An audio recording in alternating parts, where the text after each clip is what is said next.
Praise be to God. దేవుని నామమునకు స్తోత్రములు. God in His immense mercies has enabled us all to step into another year, and also He has given us a blessed convention in the first week of this year.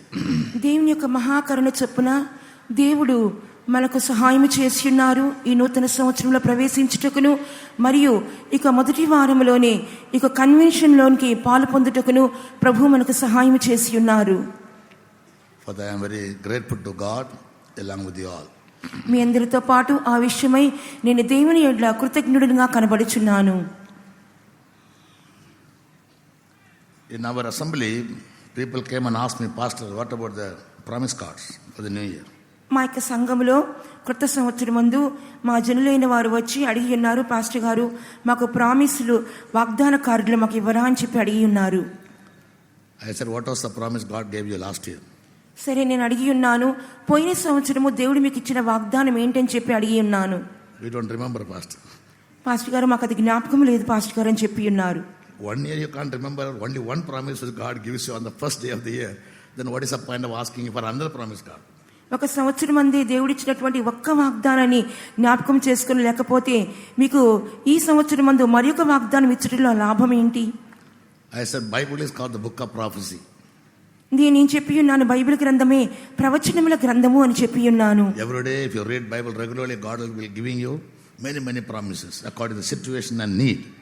మీరు ప్రతిదినము కూడా క్రమము తప్పకుండా Bible వాక్యాన్ని చదువుకున్నట్లయితే మీ అవసరాన్ని తగిన విధముగా, మీ అక్కరకు తగిన విధంగా ప్రతిరోజు తన వాక్కులను వాగ్దానములను ప్రభు ఇచ్చెదరు. Sometimes we all become crazy. కొన్ని సందర్భాల్లో మనందరం కూడా ఒక విధముగా వెర్రిపట్టిన వారముగా కనబడదుము. We are rather foolish also. కొన్ని సందర్భంలో బుద్ధిహీనులుగా మారిపోదుము.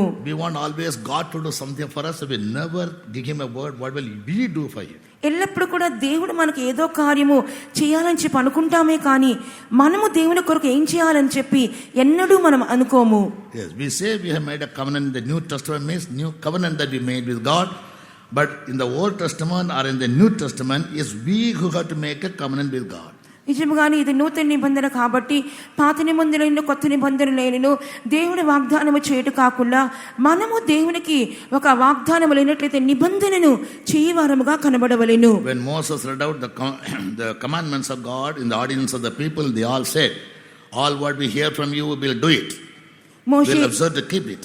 మోషే ఎప్పుడైతే జనులందరి ఎదుట దేవుడు పలికినటువంటి ఆ యొక్క నిబంధన వాక్కులను, ఆయన ఆజ్ఞలను, ఆయన కట్టడలను వివరించున్నాడో వెంటనే జనులందరూ మేము ఆ విధంగా చేయదుమని చెప్పి వారు నిబంధన చేసుకుని ఉన్నారు. When God does great things for us, He has been doing for us all these years, He also anticipates that His children might do their best for Him.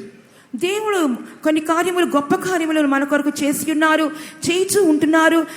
దానికి బదులుగా మనము కూడా మన యొద్ద నుండి కూడా దేవుడు ఎదురు చూసే కార్యం ఏంటంటే మనము కూడా ఆయనకి ఏదో ఒకటి చేయవాలని చెప్పి కోరుచున్నారు. In the beginning of the year, all over the world, people are habitual of always wishing others their wish you a blessed new year, wish you a happy new year, a prosperous new year. It's only a slogan. సామాన్యముగా కొత్త సంవత్సరంలో ప్రవేశించినప్పుడు నూతన సంవత్సర శుభాకాంక్షలు, నూతన సంవత్సరంలో బాగుండాలి, మీకు క్షేమములు అని చెప్పి, అభినందనలు అని చెప్పి ఈ విధంగా చెప్తూ ఉంటారు. ఇవన్నీ అలవాటు ప్రకారంగా చేస్తున్న కార్యములు మాత్రమే. Jesus said, sufficient unto you is the evil for the day thereof. ఏ నాటి కీడు ఆ నాటికి చాలని యేసు ప్రభు ఒక పర్యాయమందు చెప్పి ఉన్నారు. The word evil in English is translated in Tamil as sufferings, your labor, పాడుగల్. ఆంగ్లములో కీడు అని చెప్పబడింది, తెలుగులో కూడా కీడనుంది, తమిళ్లో అయితే శ్రమలు, కష్టములు అయినట్లుగా తర్జుమా చేయబడి ఉన్నది. Yes, for true children of God, if they believe and trust in the word of God, every day they must be ready to face challenges in life. దేవుని యొక్క వాక్యమును విని దాని ప్రకారంగా జీవిస్తున్న ప్రతి దేవుని బిడ్డ కూడా జీవితంలో ఎటువంటి శోధన, కష్టములు వచ్చినా సరే ఎదుర్కొనుటకు దాన్ని సవాలుగా తీసుకొని ఎదుర్కొనవలెను. When I prayed for a message to be delivered to you this evening, ఇక సాయంకాల వేళలో ఏ యొక్క వాక్కులు అందించాలని చెప్పి నేను ప్రార్థించినప్పుడు the Lord gave me 2 messages. I'll try my best to finish it in time. దేవుడు నాకు 2 సందేశములు ఇచ్చిన్నారు. నేను నాకు సాధ్యమైనంత వరకు వాటిని చెప్పి ముగించాలని కోరుచున్నాను. First one, He reminded me of the challenge. మొట్టమొదటిగా దేవుడు నాకు జ్ఞాపకం చేసింది ఏంటంటే ఒక సవాలు గురించి. We have to get accustomed to 3 C's. C's in the sense English alphabet C, ABC. మనము ఆంగ్ల అక్షరంలో చూసిన విధంగా సి అనే అక్షరం చూస్తున్నాము కదా, మనము 3 సీలను ఎదుర్కొనుటకు సిద్ధముగా ఉండవలేను. The first C stands for challenge. మొదటి సి అనగా ఛాలెంజ్, లేనట్లయితే సవాలు అని చెప్పబడుచున్నది. The second C stands for choice. రెండవ సి అని చెప్పినప్పుడు చాయిస్ అంటే ఎన్నిక అయ్యున్నది. The third C, consequence. మూడవ సి అని చెప్పినప్పుడు కాన్సిక్వెన్స్ అంటే దాని పరిణామములు. Every day, every week, every month, every year, we have to face some challenges in life because man's life is full of challenges. ప్రతి సంవత్సరము, ప్రతి నెల, ప్రతి వారము కూడా ఎన్నో సవాళ్లు మనం ఎదుర్కొనవలసి ఉన్నది. ఎందువల్లంటే మానవ జీవితమే సవాళ్లతో కూడినటువంటి జీవితమై ఉన్నది. Life is filled with challenges, everybody admits. ప్రతి వారు కూడా వారి యొక్క జీవితములో సవాళ్లతో కూడిన జీవితముగానే కనబడుచున్నది. Yes, this challenge can come in 2 ways. ఈ యొక్క సవాల్ అనేది 2 రీతిలో మన ఎద్దుకు రావచ్చును. Challenge means when we are given a chance to face some difficult or hard task. సవాలు అని చెప్పినప్పుడు ఏదైనా ఒక కఠినమైనటువంటి కార్యము, ఒక క్లిష్టమైన కార్యము ఎదుర్కొనిచున్నప్పుడు ఆ సవాలు అనేది వచ్చుచున్నది. To face a challenge, we have to take a lot of efforts. ఆ సవాల్ని ఎదుర్కొనవల్లంటే అధికమైనటువంటి ప్రయాసమును మనం పడవలసి ఉన్నది. However difficult it might seem to be. అది ఎంత కఠినముగా మనకు తోచినప్పటికీ సరే. Secondly, the choice. రెండవదిగా ఒక ఎన్నికగా కనబడుచున్నది. Choice is from your side. ఎన్నిక అని చెప్పినప్పుడు అది మీ వైపు నుండి వచ్చినదై ఉన్నది. Choice means an option. ఎన్నిక అని చెప్పినప్పుడు మనం కోరుకునే ఒక కార్యమై ఉన్నది. Or in simple terms, a decision. లేనట్లయితే మామూలుగా చెప్పాలంటే ఒక తీర్మానము. Or a selection you take with your courage or with boldness. నీవు ధైర్యముతో నువ్వు తీసుకున్నటువంటి ఒక దృఢమైన సంకల్పానికి సూచన ఉన్నది. This choice, some people make a wrong choice, some people make a right choice. I'll explain later. ఈ యొక్క ఎన్నికని చెప్పినప్పుడు కొంతమంది సరైన ఎన్నిక చేసుకుంటున్నారు, కొంతమంది తప్పైన ఎన్నిక కూడా చేసుకునవచ్చును. The consequence, the definition for the consequence is, దాని తర్వాత వచ్చే పరిణామం అని చెప్పినప్పుడు దానికి నిర్వచనం ఏమనగా, consequence is an effect of the cause. పరిణామం అని చెప్పినప్పుడు ఆ యొక్క కార్యమునకున్నటువంటి ప్రభావము అది ఉన్నది. But generally it gives a negative meaning. సామాన్యంగా అది ఒక ప్రతికూలమైన అర్థమును ఇచ్చుచున్నది. It says about an unpleasant effect, not very pleasant, an effect which is very pleasant for our eyes or our life. సామాన్యంగా అది మన కన్నులకు, మన జీవితముకు అది సంతోషాన్ని ఇచ్చేది కాకుండా అది సంతోషము లేనిదిగానే కనబడుచు ఉన్నది. Yes, so avoid the consequence. We children of God must be very, very wise and prudent to make the right choice centered in God's perfect will. అట్టి పరిణామాలు మళ్ళీ రాకుండా నిమిత్తము దేవునికి బిడ్డలైన వారు సరైనటువంటి ఎన్నికను, ఎంపికను చేసుకునే నిమిత్తమే జ్ఞానం గలవారిగాను, ప్రజ్ఞ గలవారిగాను ఉండవలేను. This challenge will sometimes come to us as an opportunity or sometimes as a temptation. ఈ యొక్క సవాలు అనేది ఒక శోధన మూలముగా కానీ, లేనట్లయితే ఒక అవకాశము లేక తరుణము మూలముగా కూడా మనకు వచ్చును. Therefore I said we must be very, very wise to make the right choice. అందువల్లనే సరైన ఎంపిక చేసుకునే నిమిత్తము ఒక సరైనటువంటి ఒక ఎన్నిక అవసరమైనది, లేదా దాని తగిన జ్ఞానం మనకు అవసరమై ఉన్నది. Prayerfully in the light of the scriptures and willing to do only God's will and to please Him in every effort to make a right choice wisely, it will result in a blessing. ఎప్పుడైతే మన సరైన ఎంపిక చేసుకునే నిమిత్తము మనము సరిగా ప్రార్థన చేసుకొని దేవునికి వాక్య జ్ఞానమును పొందుకొని ఎంపిక చేసుకొని చిన్నప్పుడు అది సరైనటువంటి ఎన్నికగా మార్చబడును.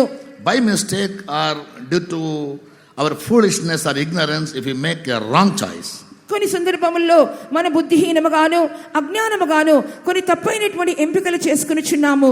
the effect will be the consequence. దానికి ప్రభావమే దాని వెంట వచ్చే పరిణామం అయి ఉన్నది. The result will appear to be very unpleasant or unwanted. దానికి ఫలితం అనేది ఒక సంతోషము లేని దానిగా, ఒక ఆనందము లేని దానిగా కనబడిపోవును. Bible is filled with many characters. Bible గ్రంథం అనేది అనేకమైనటువంటి స్వభావములతో, మంచి వ్యక్తిత్వములతో నింపబడి ఉన్నది. Some of them wisely they made the right choice, therefore their life was a blessing. కొంతమంది అయితే ఒక సరైన ఎంపిక చేసుకున్నందువలన వారి జీవితం అనేది ఒక ఆశీర్వాదకరంగా మారిపోయేను. But some of them took foolish choice, and the consequence was very evil, very negative. మరికొందరైతే బుద్ధిహీనమైనటువంటి ఎన్నిక చేసుకున్నందువలన వారి జీవితం అనేది కీడైనదిగా మారిపోయేను. I'll give you a few examples and I'll pass to the other message. నేను కొన్ని ఉదాహరణలు చెప్పి ఆ తర్వాత సందేశానికి వెళ్ళేదను. In Hebrews chapter 11, హెబ్రీయులకు రాసిన పత్రిక 11వ అధ్యాయము verse 24, 24వ వాక్యము read about Moses. మోషే గురించి మనము చూస్తున్నాము.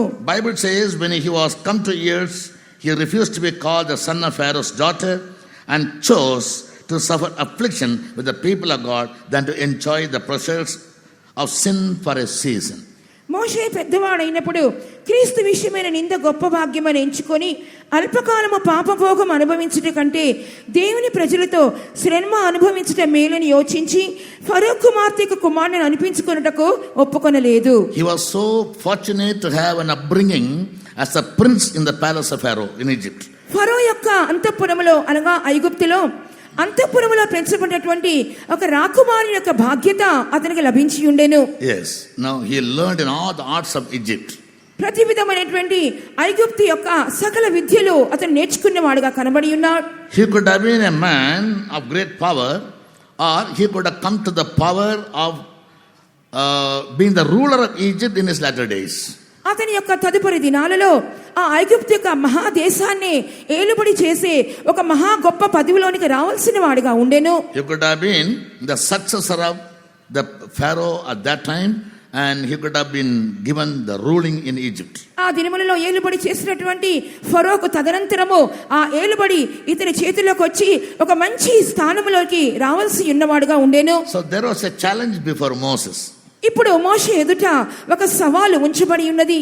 Whether to choose to be a ruler in Egypt, ఐగుప్తులో ఏలుబడి చేయుటకు ఎన్నుకొనవలెనా, or to be a leader for the people of God. లేదా దైవ జనులను నడిపించే నాయకునిగా మారవలెనా.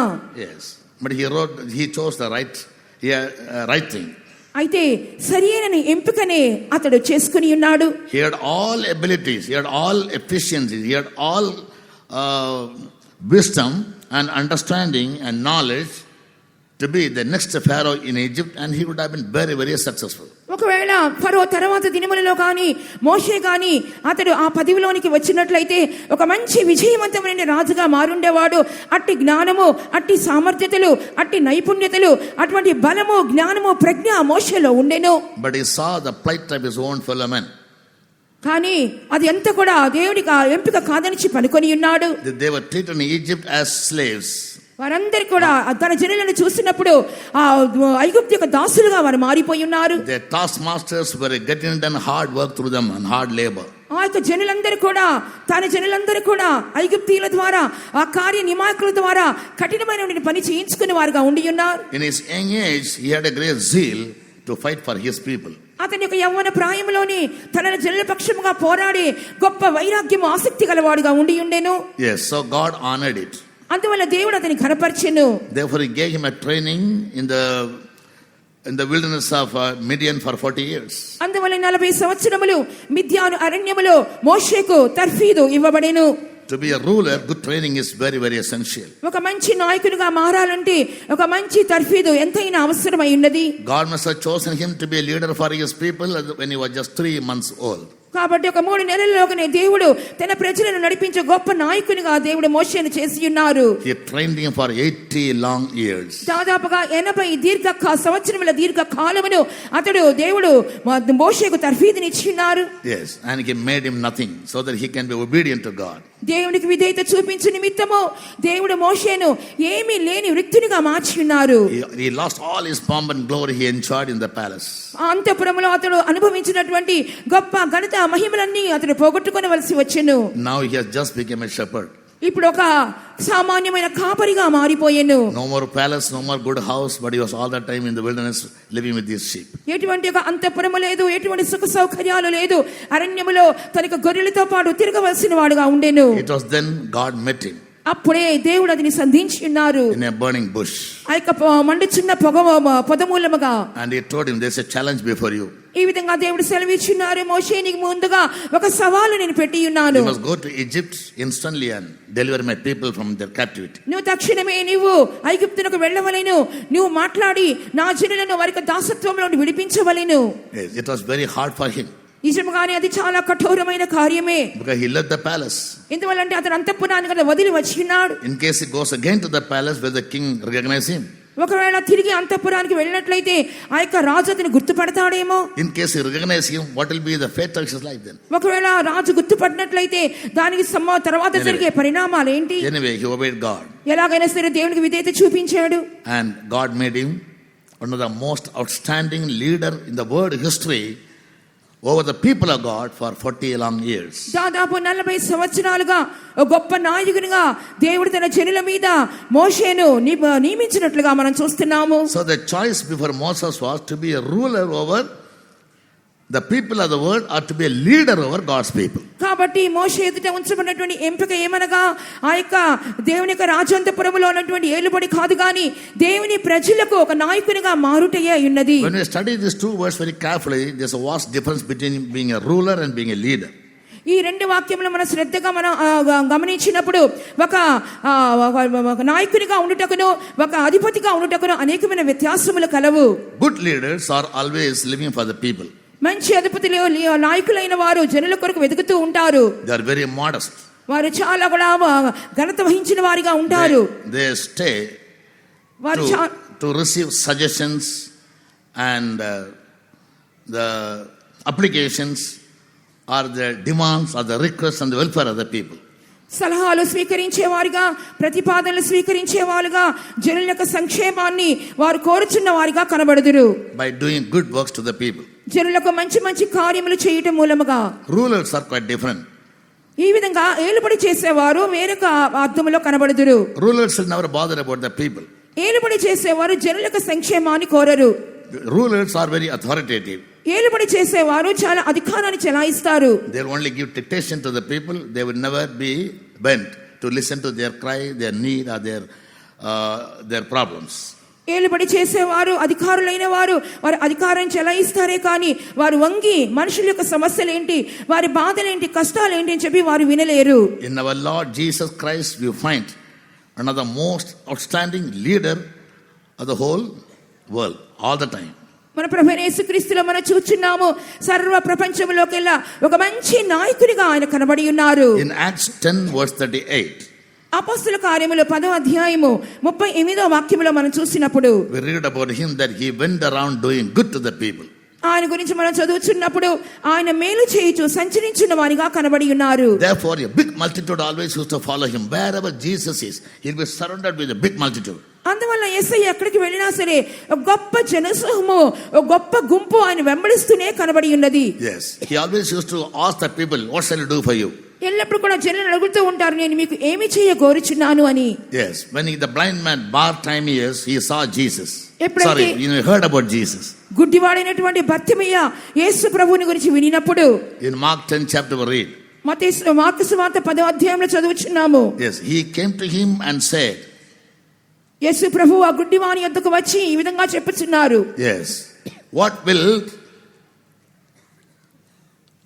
I do for you? నేను నీకు ఏమి చేయ కోరుచున్నావు? Or what do you expect from me to do for you? లేదా నీ కొరకు నేను ఏమి చేయాలని చెప్పి నువ్వు ఎదురు చూచుచున్నావు? And he said, Lord, I want sight. అప్పుడు చెప్పుచున్నాడు ప్రభువా నాకు చూపు కావలెను. Here Jesus gives an offer. What should he do for the man, the poor man? ఇక్కడ యేసు ప్రభువే అతనికి ఒక ఎన్నికనిస్తున్నారు. ఆ యొక్క పేదవాన్ని చూసి నేనేం చేయాలో నువ్వే చెప్పు అని చెప్పి అడుగుచున్నారు. Because he was an excellent leader. చూడండి ఆ రీతిగా ఒక గొప్ప నాయకునిగా ఒక శ్రేష్టమైన నాయకునిగా Though the disciples of Jesus forbade him from coming close to Christ, యేసు ప్రభు యొక్క శిష్యులు ఆ గుడ్డివాన్ని యేసయ్య యొద్దకు సమీపించకుండా ఆపినప్పటికీ Jesus says, no, allow him to come to me. యేసు ప్రభు అంటున్నారు bring him to me. అతను నా యొద్దకు తీసుకుని రండనే చెప్పుచున్నారు. He asked him. అడుగుచున్నాడు. Yes. What should I do for you? నేను నీకు ఏమి చేయ కోరుచున్నావు? Lord, give me sight. దేవా నాకు దృష్టి దయచేయి. When you did that good thing in his life, he got up and followed Jesus. ఆ యొక్క మంచి కార్యం ఎప్పుడైతే దేవుని యొద్ద నుండి పొందుకున్నాడో అతడు దిగ్గున లేచి యేసుని వెంబడించి ఉన్నాడు. Therefore Jesus told his disciples, by your good works people acknowledge you as my disciples. అందువల్ల యేసు ప్రభు చెప్పి ఉన్నారు మీ చేతుల సత్క్రియల మూలంగా జనులు మీరు నా శిష్యులని చెప్పి కనుగొందురు. In the life of Saul, సౌలు యొక్క జీవితంలో in Acts 9 chapter అపొస్తలుల కార్యములు 9వ అధ్యాయం we read how Jesus met him on his way to Damascus. చూడండి దమస్కు వెళుచున్న మార్గంలో దేవుడు ఏ విధంగా సౌలు సంధించున్నారో మనం చదువుచున్నాము. He saw and heard Jesus speaking to him. He saw a vision and heard Jesus speaking to him. ఈ ఈ విధంగా ఒక దర్శనాన్ని చూసి ఉన్నాడు. యేసు ప్రభు తనతో మాట్లాడటం విని ఉన్నాడు. We hear in the life of Saul, we never find the attitude of Bartimaeus. ఈ విధంగా సౌలు యొక్క జీవితంలో బర్తిమయి యొక్క లాంటి అనుభవం అతనిలో కనబడలేదు. Here Saul is asking Jesus, what will thou have me to do? ఇప్పుడు సౌలే అడుగుచున్నాడు యేసు ప్రభువుని, నేను ఏమి చేయవలని నువ్వు వాంఛించుచున్నావు ప్రభువా? A good leader will always try to do good to the people మంచి or నాయకులు his followers. మంచి నాయకులు తన వెంబడించు వారికి తన జనులకు మంచి చేయ పూనుకునినప్పుడు Followers also have a liability towards the leader. ఈ విధంగా అనుసరించే వారు కూడా నాయకుని పట్ల ఒక బాధ్యత కలిగి ఉన్నారు. What should they say? వాళ్ళు ఏం చెప్పవలేను? Not that our Lord bless us and make me prosperous and this and that, give me a promise, God. They should not be like that. What will thou have me to do, O Lord? నన్ను ఆశీర్వదించము, నాకు వాగ్దాన కార్డులు ఇవ్వము, నాకు అది చేయము ఇది చేయమని కాదు, కానీ ఏం చెప్పాలంటే ప్రభువా నీ కొరకు నేను ఏమి చేయవలెను. So I declare in our church that this time I am not going to give you a promise, God. Rather, you must come to Jesus and say, Lord, this year what will thou have me to do? కాబట్టి నేను మా సంఘంలో ఏం చెప్పానంటే, ఈ సంవత్సరము నేనేమి వాగ్దాన కార్డులు మీకు ఇవ్వను, కానీ మీరే నా వద్దకు వచ్చి నేనేమి చేయవలను అని చెప్పి మీరు నన్ను అడగండి. Then all the people started to say, Pastor, you are always quite different, Pastor. అప్పుడు విశ్వాసులందరూ వచ్చి ఉన్నారు, పాస్టర్ గారు ఎప్పుడు కూడా మీరు కొంచెం వ్యత్యాసంగానే కనబడతారు పాస్టర్ గారు అని చెప్పి అని ఉన్నారు. Yes, I said we must always be very creative. అవును, ఎల్లప్పుడు Mind should never be frozen. ఎప్పుడు మన మనసులో అనేది మొద్దు పారిపోకూడదు, సృజనాత్మకంగా ఉండాలని నేను చెప్తూ As ఉంటాను. we grow in our spiritual life, మన ఆత్మీయ జీవితంలో ముందుకు వెళుతున్న కొలది our visions and revelations must also change. మనకు దర్శనాలు మన ప్రకటనలు ఎల్లప్పుడు మారుచూ ఉండాలి. Pastor SBNS used to tell us. Pastor SBNS గారు మాతో చెప్తూ ఉండేవారు. Yes, the sign of your growth is you'll always get new revelations and visions. మీ ఎదుగుదలకు సూచన ఏంటంటే నూతనమైన దర్శనములు, నూతనమైన ప్రకటనలు పొందుటయే. So don't be addicted or accustomed to certain rituals or certain traditions is my first request to you all this evening. ఈ సాయంకాల వేళలో నేను మొదటిగా చేసే విన్నపం ఏంటంటే పారంపర్యములను ఆచారములను మీరు వెంబడించకండి. So when Saul surrendered his life, సౌలు ఎప్పుడైతే తన జీవితాన్ని సమర్పించుకున్నాడో to do God's will, దైవ చిత్తమును చేయ నిమిత్తము, God made him one of the most outstanding leader in the world, right? చూడండి, దేవుడు అతని The Christian world. ఒక ప్రభావితవంతమైన నాయకునిగా దేవుడు ప్రపంచంలో మార్చి ఉండలేదా? Even unclean spirits said about him, అపవిత్ర ఆత్మలు కూడా అతని గురించి సాక్ష్యం ఇచ్చి ఉన్నవి. I know Jesus, I know Paul. మాకు యేసు తెలుసు, మాకు సౌలు తెలుసు. There are many disciples, అనేక మంది శిష్యులు ఉన్నారు కదా, but the devil never recognized them. కానీ సాతాను వారెవరిని గుర్తుపట్టలేదు. I know Jesus, I know Paul, who are you? నాకు యేసు తెలుసు, నాకు పౌలు తెలుసు, మీరంతా ఎవరు? All cannot claim to be good leaders. అందరూ కూడా మేము మంచి నాయకులమని చెప్పి హక్కు చూపించలేరు. A leader needs to have a very special quality. ఒక మంచి నాయకుడు అంటే ఒక ప్రత్యేకమైన గుణాలు అతనికి ఉండవలేను. Jesus and Paul in the first century, they set a very beautiful example of leaders to the saints of the first century.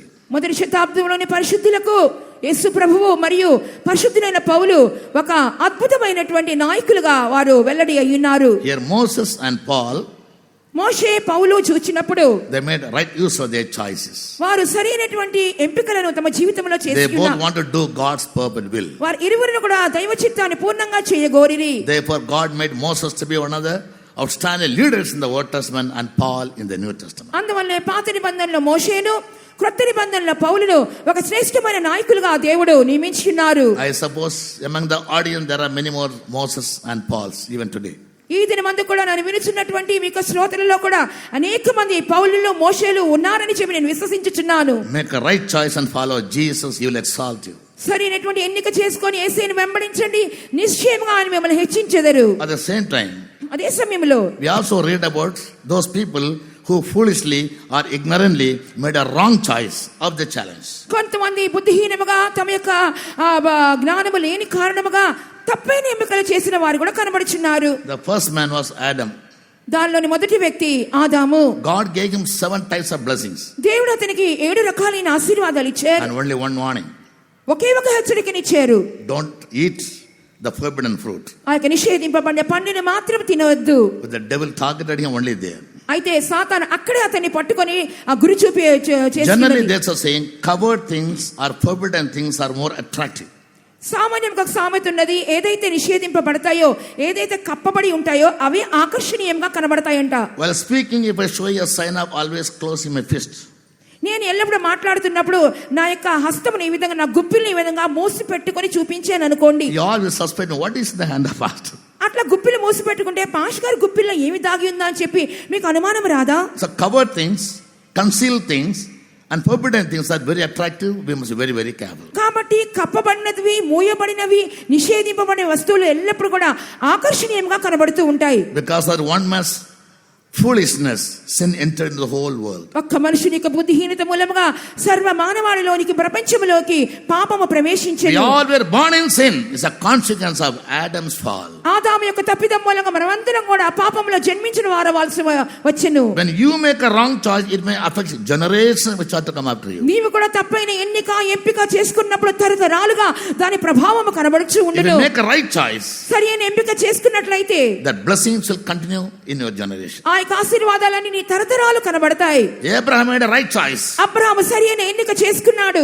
You give me your only begotten son and take him to Moriah and sacrifice him on one of the mountains will I show you there. అవును, నేను చూపించినటువంటి పర్వతములలో అనగా మరియా పర్వతములను ఒక పర్వతం మీద నీ ఏకైక కుమారుని ఇస్సాకుని బలర్పించమని దేవుడు చెప్పి ఉన్నారు. At least for formality's sake, Abraham could have gone to Sarah and asked for her consent. కనీసం మామూలుగా అనే సరే సారా యొద్దకు వెళ్ళి ఈ విషయాన్ని చెప్పి అనుమతి తీసుకుని ఉండొచ్చు కదా. He never did that. కానీ ఆ కార్యము చేయలేదు. Because both, Sarah and her son would have chased Abraham out of the family, saying he is a crack. ఒకవేళ కానీ ఆ విధంగా చెప్పినట్లయితే సారా ఇస్సాకు ఇద్దరు కలిపి అబ్రహాముని ఇంట్లో బయటికి తోసివేసేవాడు. ఇతనికి ఏంటో పిచ్చి పట్టింది అని. Yes, only Abraham and God knew what was going to do. ఏమి కార్యము జరగబోతుందని చెప్పి అబ్రహామునకు దేవునికి మాత్రమే తెలిసి ఉండెను. When he did the excellent thing what he could do for God in implicit obedience to the God's word, God blessed him. Even today, the whole world is dominated by the Jews. దేవునికి Whether వాక్యములో in లోబడి disguise or openly, that only history knowing people know. చూడండి, దేవుడు పలికినటువంటి వాక్కులకు అదే విధంగా అబ్రహాము లోబడినందువలన, అదే కార్యము దేవుడు చెప్పినట్టు చేసినందువలన, సరైన ఎన్నిక చేసుకున్నందువలన ఈ దినము కూడా అతని సంతానం ఆశీర్వదించబడెను. యూదులందరూ ఆశీర్వదించబడి ఉన్నారు. ప్రత్యక్షము గాని పరోక్షంగా గాని యూద దేశ మతం అంతా కూడా ఆశీర్వదించబడిన వారిగా కనబడుచున్నారు. Esau, the son of Isaac, made a wrong choice. అయితే ఇస్సాకు కుమారుడైన ఏశావు తప్పైన ఎంపిక చేసుకుని ఉన్నాడు. His father wanted to really bless him. అతని తండ్రి నిజంగా అతన్ని ఆశీర్వదించ కోరి ఉన్నాడు. But you are concerned about his own stomach, not the father's stomach. కానీ తండ్రి యొక్క కడుపు కాదు కానీ తన స్వంత కడుపు గురించి చింత గలవాడిగా ఉండెను. God calls him as a profane person. I hate him. దేవుడైతే అతన్ని ఒక భ్రష్టునిగా ఎంచున్నాడు. నేను అతన్ని ద్వేషిస్తున్నానని చెప్పుచున్నారు. Judas Iscariot. ఇస్కరియోతు యూదా. Jesus gave him many chances. యేసు ప్రభు అనేకమైన అవకాశాలు ఇచ్చిన్నారు. Yes, to convert his mind. తన ఆత్మిక మనసును మార్చు నిమిత్తము. He was adamant. He was rebellious. అయినప్పటికీ అతను అహంకారము గలవాడిగా, అతను తిరుగుబాటు చేసిన వాడిగా కనబడి ఉన్నాడు. By his wrong choice, he allowed the devil to enter into his life and make a big havoc in his life. అతనికి తప్పైన ఎంపిక మూలముగా సాతాను అతని జీవితంలో ప్రవేశించి అతని జీవితాన్ని గొప్ప నాశనానికి నడిపించినది. Not only he just hanged to death, but his bowels were gushed out, Bible says. అతడు ఉరి పోసుకొని చనిపోవటం మాత్రమే కాకుండా అతని కడుపులోని పేగులని బయటికి వచ్చి ఉన్నవి. As you all have entered into the new year, మనమందరం నూతన సంవత్సరంలో ప్రవేశించి ఉన్నాం. be prepared for any challenge. ఎటువంటి సవాలుకైనా మీరు ఎదుర్కొనడానికి సిద్ధంగా ఉండండి. Be very wise and prayerfully take the right choice. జ్ఞానపూరితముగాను ప్రార్థనాపూర్వకముగాను సరి అయినటువంటి ఎంపికను ఎన్నుకొనండి. So that the result may turn out to be a blessing for you and never a consequence for you. దాని మూలముగా ఆ యొక్క పరిణామం అనేది ఆశీర్వాదకరంగా మార్చబడినే కానీ ఆ పరిణామం నీకు అనేది నష్టముగా నీకు ఎంచబడదు. This is short new year message. ఇదే ఒక నూతన సంవత్సరమైన క్లుప్తమైన నా సందేశము. A coin has two sides.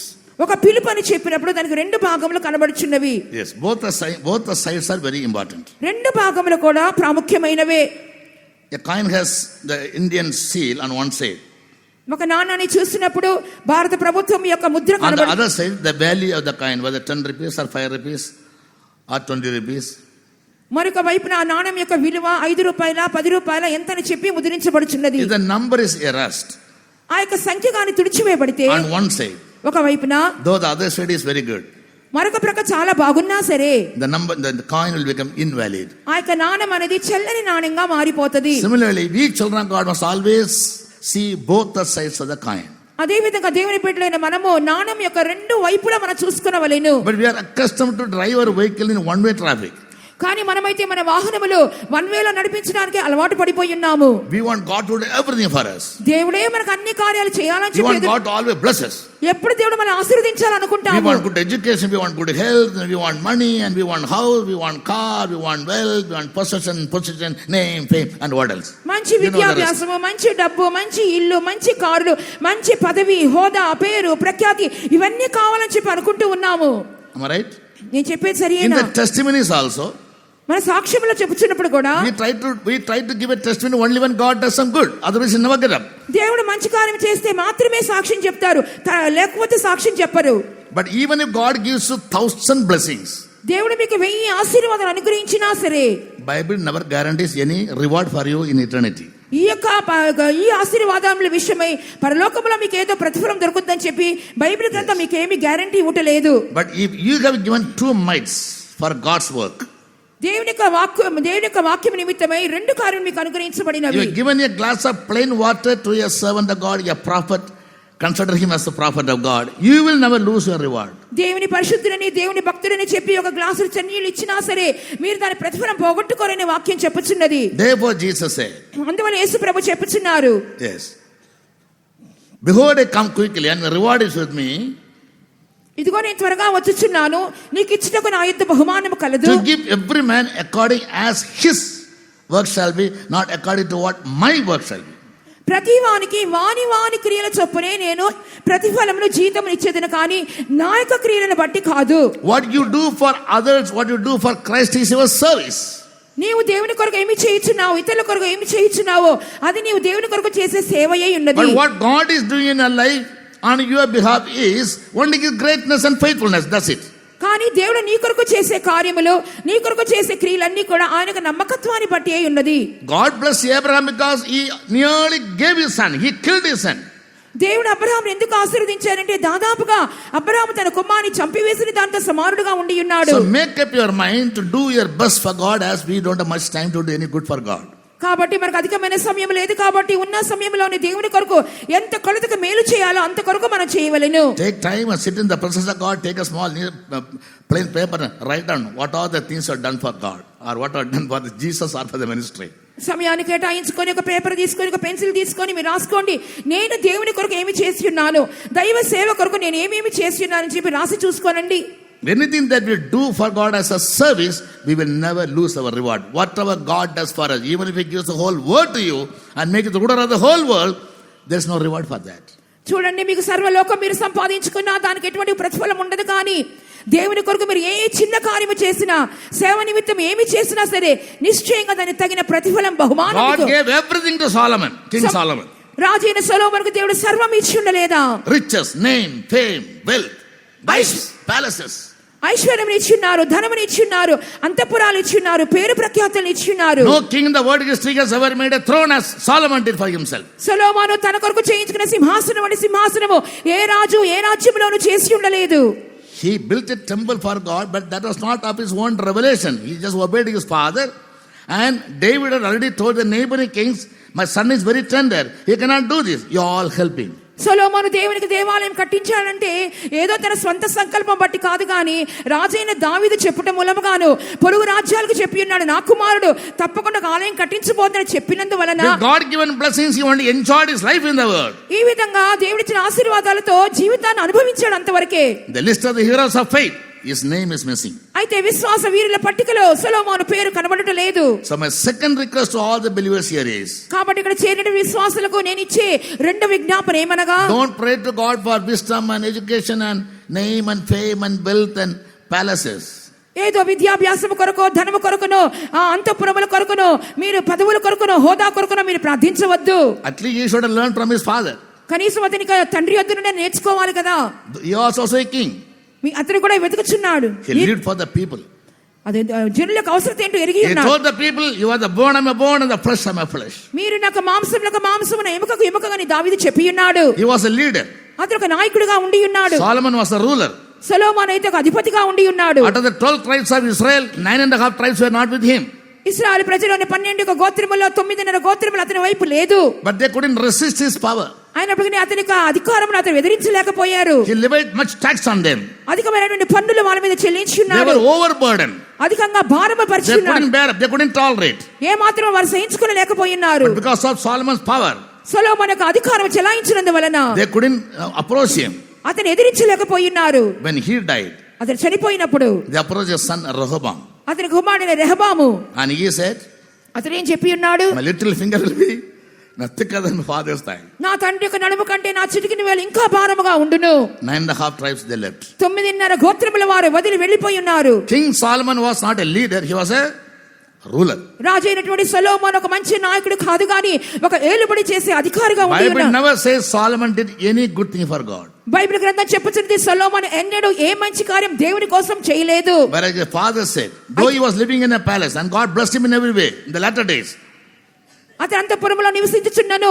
అతని తదుపరి దినములో దేవుడు ఆశీర్వదించినప్పుడు he said, for me, no, one day to be in the house of God is much more greater than 1,000 days in a palace. దావీదు చెప్పుచున్నాడు, నా అంతఃపురములో ఉండుట కంటే దేవుని యొక్క మందిర ఆవరణములలో ఒక్క దినము గడుపుట బహుశ్రేష్టమని Surely చెప్పుచున్నాడు. goodness and mercy will follow me all the days of my life. I'll dwell in the house of God. Why should a king come and dwell in the house of God? ఎందుకొరకు ఒక రాజు వచ్చి దేవుని యొక్క ఇంటిలో నివాసము చేయవలెను, జీవ కృపాక్షేమములు నా వెంట వచ్చునని చెప్పుచున్నాడు. One thing have I decided of God, that will I seek after. దేవుని యొద్ద నేను ఒక వరం అడిగి తిని దాన్ని వెతుకుచున్నాను. Not just to behold your beauty, ఆయనకు సౌందర్యాన్ని చూచడం మాత్రమే కాదు, but I want to inquire in the house of God. దేవుని యొక్క మందిరములో నేను విచారణ చేయవలెను. His passion was only for God and for his work. అతని యొక్క వాంఛ ఏమనగా దేవుని కొరకును దేవుని క్రియల కొరకునై ఉన్నది. He never made a throne for him. ఎంత మాత్రం తన కొరకు సింహాసనం He was చేయించుకోలేదు. not a very good leader. అతనే మంచి నాయకుడు కూడా కాదు. Word history says there never arose a king like David for his people. ప్రపంచ చరిత్ర చెప్పుచున్నది తమ జనుల పక్షంగా నిలబడే గొప్ప నాయకుడు దావీదు వంటి వాడు ఎవరునూ లేరని Therefore, చెప్పుచున్నది. even today the Jews, they focus their eyes on 3 personalities. అందువలన ఈ దినములో కూడా యూదులైన వారు ముగ్గురు వ్యక్తిత్వముల మీద తమ దృష్టిని కేంద్రీకరించి ఉన్నారు. Could anyone tell me? ఎవరైనా చెప్పగలరా ఎవరా ముగ్గురు? Abraham is their father. Abraham మా తండ్రి అని చెప్తున్నారు. Moses is our lawgiver. మోషే మాకు ఆజ్ఞలు ఇచ్చినవాడు. David is our king. దావీదు మాకు రాజు. Good leaders always leave behind a very big legacy. మంచి నాయకులైన వారు ఒక మంచి చరిత్రను విడిచిపెడుదురు.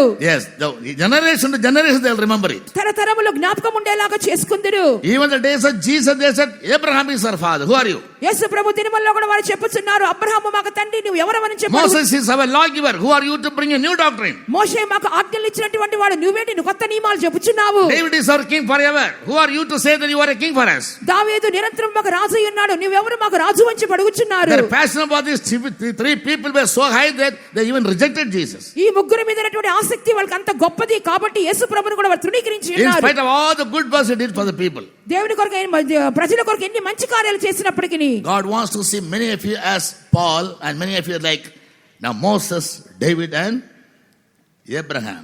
Do something unique, do something special, దేవుని కొరకు ఏదైనా so that ప్రత్యేక God may honor you and the generations to come and leave behind a big legacy.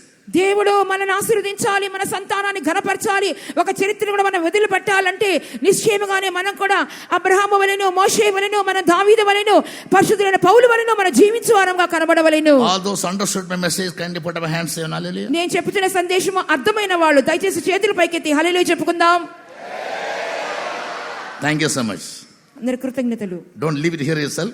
Try to practice it. ఈ వాక్కులు ఇక్కడ వదిలేసి వెళ్ళిపోవద్దని దయచేసి అభ్యాసంలోకి తీసుకురండి. Now the second message. ఇప్పుడు రెండవ సందేశం Let's turn చెప్పుచున్నాం. the Bibles to the book of Acts of Apostles, chapter 17, verse 30 and 31. అపోస్తల కార్యములు 17వ అధ్యాయము 30, 31 వాక్యములను మనం చదువుకుందాం.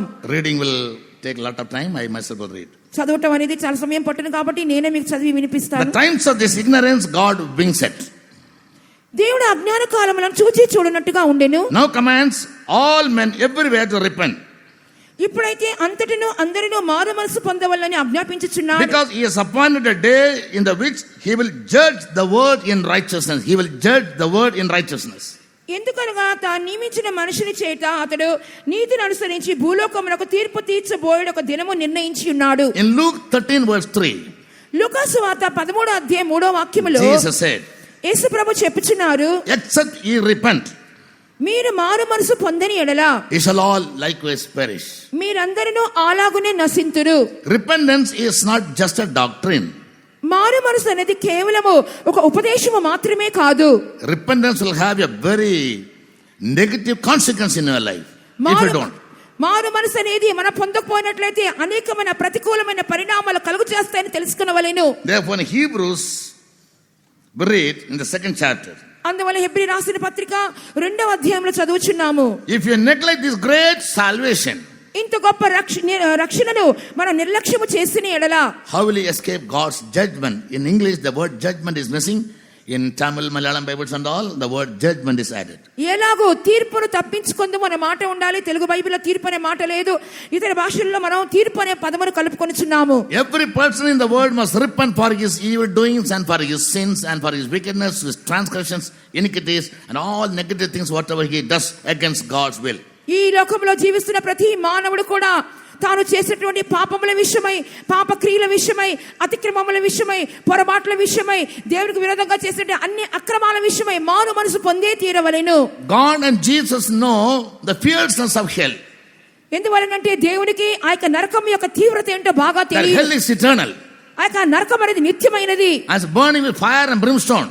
అది అగ్ని గంధకముల చేత మండు గుండము వలె Once the కనబడుచున్నది. soul goes to hell, ఒక్క ఆత్మ కూడా నరకానికి by వెళ్ళిపోకూడదు. his own efforts he can never think about coming out. ఎంత మాత్రం కూడా దానిలో బయటకు వచ్చే యొక్క ప్రసక్తే లేదు. There is no provision of salvation for a soul which goes down to hell and repent for ages. ఒకవేళ నరకానికి వెళ్ళిపోయిన తర్వాత మారు మనసు పొందినట్లయితే యుగాలు గడిచినా కూడా నరకంలో ఎంత మాత్రం విముక్తి అనేది లేదు. God and Jesus, they know it. దేవునికి యేసుకు మాత్రమే దాని తీవ్రత తెలుసు. Also they know about the judgment, how fierce it will be. మరియు తీర్పు అనేది ఎంత ఘోరంగా ఉంటుందో వారికి మాత్రమే తెలుసు. Yes, we never think about judgment, even 100 times we hear about it. మనం 100 సార్లు విన్నా కూడా తీర్పు అంటే ఏంటో మనకి ఎటువంటి అవగాహన మనకు వచ్చటలేదు. We are bent on always asking for blessing. ఎల్లప్పుడు కూడా దేవుని ఆశీర్వదించయ్యా అని చెప్పి మాత్రమే అడుగుతున్నాము. If you go to Chennai for the convention, Chennai convention మనం వెళ్ళినట్లయితే all the bookstores they'll be selling some Bible texts. Book stalls అన్నిట్లో కూడా కొన్ని బైబిల్ వాక్యాలు అమ్ముతూ ఉంటారు. 90% of the Bible texts will be from today I'll bless you, from Zion I'll bless you, from here I'll bless you. Some people look at the blessing and they are so excited ఇది and they're tempted to buy it. ఇది మొదలుగా మిమ్మల్ని ఆశీర్వదిస్తానని, సియోనును మీరు దీవిస్తానని చెప్పి, నా దీవెనలను ఈ విధంగా వచ్చునని చెప్పి అనేకమైన వాక్యములు కనబడుతూ ఉంటాయి. జనులందరూ ఆసక్తితో వాటిని కొనుక్కుంటూ ఉంటారు. In a youth camp, in a youth meeting which I held in my center, మాకు సెంటర్లో నడిపించిన ఒక యవనస్తుల కూటమిలో I gave certain topics for the children to for the elocution competition. నేను కొన్ని ప్రసంగ పోటీల నిమిత్తమే కొన్ని అంశాలు పిల్లలకు ఇచ్చి ఉన్నాను. I gave them about God's glory, about New Jerusalem, about Zion and about the church, about the second coming, and one topic about hell. దేవుని యొక్క మహిమ గురించి, సియోను గురించి, యెరూషలేము గురించి, ఇట్లా అనేకమైనటువంటి ఇతర కార్యాల గురించి చెప్పి ఉన్నాను. మరియు దానితో పాటు నరకాన్ని గురించి ఒక టాపిక్ కూడా ఇచ్చి ఉన్నాను. About 20 youths participated. 20 మంది యవనస్తులు దాంట్లో పాలు పొంది ఉన్నారు. Not one person ever chose the topic hell. కనీసం ఒక్క వ్యక్తి కూడా నరకాన్ని గురించి చెబుదామని చెప్పి ఆ అంశాన్ని తీసుకునలేదు. So without their knowledge, people are very scared of using the word hell. కాబట్టి వారు తెలియకుండానే జనులు నరకం అనే పదాన్ని చెప్పడానికి కూడా భయపడుతూ ఉంటారు. They thought if I speak about hell, perhaps I'll have to go to hell.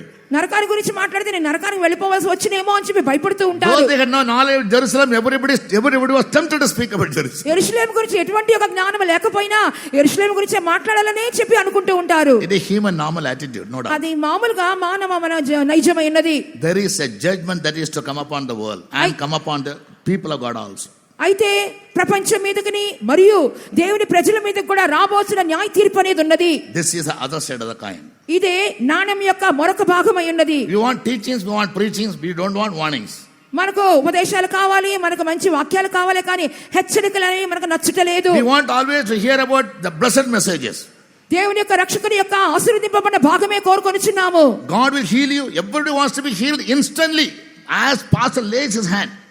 మనకు స్వస్థత కోరుచున్నాము. తక్షణ స్వస్థత కావాలనుకుంటాం. పాస్టర్ గారు తల మీద చేయి పెట్టిన వెంటనే మనకి స్వస్థత రావాలనుకుంటున్నాము. They never look at the other side of healing. ఆ యొక్క స్వస్థత యొక్క మరో భాగాన్ని చూచుటలేదు. How many of you say, Lord, when I fall sick, please give me grace and power to endure it? How many of you pray? ఎంతమంది వ్యాధి పడినప్పుడు ప్రభువా ఈ వ్యాధిని సహించుకునే కృప నాకు దయచేయమని ఎంతమంది ప్రార్థించగలుగుతున్నారు? Jesus, he that endures till the end, he only will be saved. యేసు ప్రభు చెప్పి ఉన్నారు, అంతవరకు సహించిన వాడు రక్షింపబడని చెప్పి ఉన్నారు. I think you must have heard about the 11th chapter of Hebrews. హెబ్రీయుల రాసిన పత్రిక 11వ అధ్యాయం గురించి మీరు ఒకవేళ విని ఉండవచ్చును. Many people were healed. అనేక మంది స్వస్థత పొంది The ఉన్నారు. women got their children back to life after death. స్త్రీలైన వారు మృతులైనటువంటి తమ యొక్క చచ్చిపోయిన వారు తిరిగి జీవంతో Some of లేచి them they never received. కొందరైతే దాన్ని పొందుకొనలేదు. They never received a blessing, they never received a healing. వారు ఎటువంటి స్వస్థతను ఆశీర్వాదాన్ని పొందని వారు కూడా ఉన్నారు. They could never get their dead back. వారు తమ మృతులను తిరిగి తీసుకుని లేకపోయి ఉన్నారు. But they were also hoping for a better resurrection. ఆయనను వారందరూ కూడా శ్రేష్టమైన పునరుద్ధానం కోసం ఎదురు చూస్తూ ఉండి ఉన్నారు. So we should never force God to do according to our own will and wish. మన సొంత ఇష్టానుసారంగా దేవుడు చేయాలని ఆయన బలవంతం చేయకూడదు. Let thy will be done. Prayer is my fundamental right, but let thy will be done. ప్రార్థన అనేది మన హక్కు ఉన్నది, కానీ దేవా నీ చిత్తమే సిద్ధించును గాక ప్రార్థించు వారమై ఉండవలెను. They will have peace of mind, and they also God will give them more grace to endure the problems, endure the challenges. వారికి నెమ్మది సమాధానం కలుగును, శోధనలకు సహించుకుని శోధనల గుండా వెళ్ళే కృపను దేవుడు అనుగ్రహించెదరు. To his own disciple Jesus said, తన సొంత శిష్యులతో యేసు ప్రభు చెప్పి ఉన్నారు, "Ye are they who endured with me in all my temptations, therefore I am going to prepare a kingdom for you, as my Father has made a kingdom for me." మీరే కదా నా శోధనలో నాతో పాటు నిలిచిన వారు, నా తండ్రి మీకు రాజ్యం అనుగ్రహించినట్లుగా నేను మీకు రాజ్యం అనుగ్రహించగోరుచున్నాను. After the prayer and benediction, everybody will come to the pulpit for what? ఇప్పుడు ప్రార్థన ఆశీర్వాదం చెప్పిన వెంటనే For near blessing, or near promise, or healing, right? Stage ఎద్దకు వస్తారు. ఎందుకంటే నూతన సంవత్సరం యొక్క వాగ్దానం కొరకు, ఆశీర్వాదాల కొరకు, దీవెనల కొరకు వస్తూ ఉంటారు. Yes. How many of you ever prayed at least once, Lord, give me grace and power to endure this sickness or this problem in my life? దేవా ఈ వ్యాధులు ఈ కష్టాలు సహించుకునే కృప నాకు దయచేయమని మీరు ఎంతమంది ఎన్నడైనా ప్రార్థించగలిగి ఉన్నారా? This message sounds quite unique, right? ఒకవేళ ఈ ప్రసంగం మీకు ప్రత్యేకంగా కనబడవచ్చును, But I speak from Bible only. కానీ బైబిల్ నుండే కదా నేను మాట్లాడుచున్నాను. Jesus said, "Ye are they who endured with me in all my temptations, and therefore as my Father has prepared a kingdom for me, I also will give you a kingdom." నా శోధనలో నాతో పాటు నిలిచిన వారు మీరే, నా తండ్రి మీకు రాజ్యం అనుగ్రహించిన విధముగా నేను మీకు రాజ్యం అనుగ్రహిస్తున్నానని యేసు ప్రభు శిష్యులతో చెప్పి ఉన్నారు. To go to the kingdom of God, being born of water, born again, born of water, born of spirit, that alone is not enough. That is fundamental. దేవుని యొక్క రాజ్యంలో ప్రవేశించాలంటే క్రొత్తగా జన్మించవలను, నీటి మూలముగాను ఆత్మ మూలంగా జన్మించవలను, సరే ఇవన్నీ మూలోపదేశములు మాత్రమే. That is for the new souls, అవన్నీ క్రొత్తాత్మలకు సంబంధించినవి, not for the church. అది సంఘము కొరకు కాదు. Church must always be ready by the grace of God, by the power of God, by the anointing to endure trials. శోధనలు సహించుకుని నిమిత్తము దేవుని సంఘమైన వారు ఆయన కృపను, ఆయన శక్తిని, అభిషేకం పొందుకొని Thereby you can make yourself worthy for the God's kingdom. దాని మూలంగా దేవునికి రాజ్యములకు యోగ్యులుగా మార్చబడుదురు. Judgment is very, very certain. తీర్పు అనేది నిశ్చయముగా కలుగును, Because it is God's righteousness. ఎందువల్ల అంటే అది దేవుని నీతి ఉన్నది. In 2 Thessalonians chapter 1 verse 7 to 9. రెండవ దశలోనిక పత్రిక 1వ అధ్యాయము Those who know not God and have no knowledge about the gospel, God's judgment will come upon everybody. God shall take vengeance on them. 1వ అధ్యాయము 7వ వాక్యం నుండి 10వ వాక్యం వరకు చూస్తున్నప్పుడు దేవుని ఎరుగని వారి మీదకి, యేసు సువార్తకు లోబడిన వారి మీదకి నిశ్చయముగా ప్రతిదండన లేక తీర్పు వచ్చును. Yes. And therefore in 2 Corinthians chapter 5 verse 10 and 11, అందువల్ల 2వ కొరింథీ పత్రిక 5వ అధ్యాయము 10, 11 వాక్యాలు మనం చూస్తున్నాము. Paul writes to the Corinthians, Paul కొరింథీయులకు రాయిచున్నాడు, "We must all appear before the judgment seat of Christ, మీరందరూ క్రీస్తు న్యాయపీఠం ఎదుట ప్రత్యక్షము కావలేను. knowing therefore the terror of the Lord be persuade men." ప్రతి ఒక్క మనుషుని క్రియలు చొప్పున తీర్పు పొందమని ఎరిగిన వారమై మనం ఆ విధంగా చేయవలెను. God's judgment is a terror. దేవుని యొక్క న్యాయ తీర్పు అనేది ఒక భయపడే కార్యమై He ఉన్నది. will take vengeance on everybody who fails to listen to the gospel దేవుని and to grow in the knowledge of God. దేవుని యొక్క సువార్తను ఆలకించకుండా దేవుని యొక్క సువార్త పరిజ్ఞానంలో ఎదగని వారందరి మీదకి దేవుడు ప్రతిదండన నిశ్చయంగా తీర్చుకొందురు. Judgment has 4 synonyms. తీర్పు అని చెప్పినప్పుడు దానికి 4 పర్యాయ పదములు కనబడుచున్నవి. One is the process of making a decision, ఒకటి ఒక తీర్మానము చేసుకునే ఒక విధానం అయి ఉన్నది, or the ability to evaluate something. లేదా ఏదైనా కార్యమును బయటికి తెచ్చే కార్యం అయి ఉన్నది. Second synonym is రెండవ పర్యాయ పదం ఏమనగా the final or ultimate decision a court of law releases as a verdict. ఏ విధంగా ఒక కోర్టులో ఒక చట్టం వస్తున్నదో, ఒక తీర్పు వెల్లడి అవుతున్నదో అది రెండవ కార్యమై ఉన్నది. Third meaning of judgment is మూడవ తీర్పు అనగా అర్థం ఏమనగా one's opinion or an estimation, ఒక అభిప్రాయం అయి ఉన్నది. the mental ability to discern ఆ యొక్క మన మానసిక స్థితి, తీర్మానం చేసుకునే మానసిక స్థితి, or understand and discriminate between two things. లేదా రెండు కార్యముల విషయమై మనం వివేచించే జ్ఞానము. The fourth meaning is నాలుగవ అర్థం ఏమనగా divine sentence, దైవికమైనటువంటి తీర్పు వెల్లడి అగుట. the punishment or the judgment that comes from God for our disobedience to His word. ఆయన యొక్క వాక్కులకు అవిధేయత చూపిస్తున్నామే, మన మీదకే వచ్చే ఒక న్యాయ తీర్పు ఉన్నది. Divine judgment can come upon anybody, upon the word as well as in the church also. దైవికమైన న్యాయ తీర్పు అనేది ప్రపంచం మీదకి రావచ్చును, సంఘం మీదకి కూడా రావచ్చును. Sometimes certain untoward situation happens. కొన్ని సందర్భంలో కొన్ని ప్రతికూలమైన కార్యములు జరగవచ్చును. It happens in the church. It happens in the world too.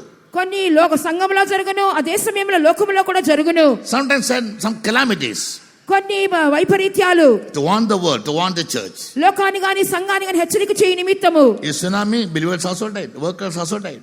సునామీలో విశ్వాసులు చనిపోయి ఉన్నారు, సేవకులు కూడా చనిపోయి ఉన్నారు. In Corona, many believers died.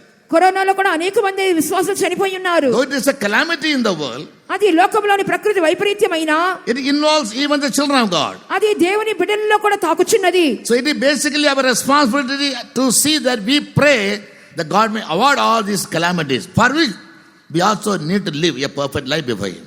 కాబట్టి మనం ప్రార్థనా పూర్వకముగాను ఒక పరిపూర్ణమైన జీవితం చేయటం మూలముగాను ఇటువంటి ప్రకృతి వైపరీత్యాలు మనం కూడా ఎదుర్కొని జయించగలుగుతాము. Judgment is very, very certain. Bible gives evidence in many places. I have no time to read out all those verses. తీర్పు అనేది మరి నిశ్చయమైనది. బైబిల్ గ్రంథం అనేకమైన వాక్యాల మూలంగా మనకు నిశ్చయం చేయుచున్నది. Hebrews 9:27 says, once to die and thereafter the judgment is appointed unto all men. No exception to anybody.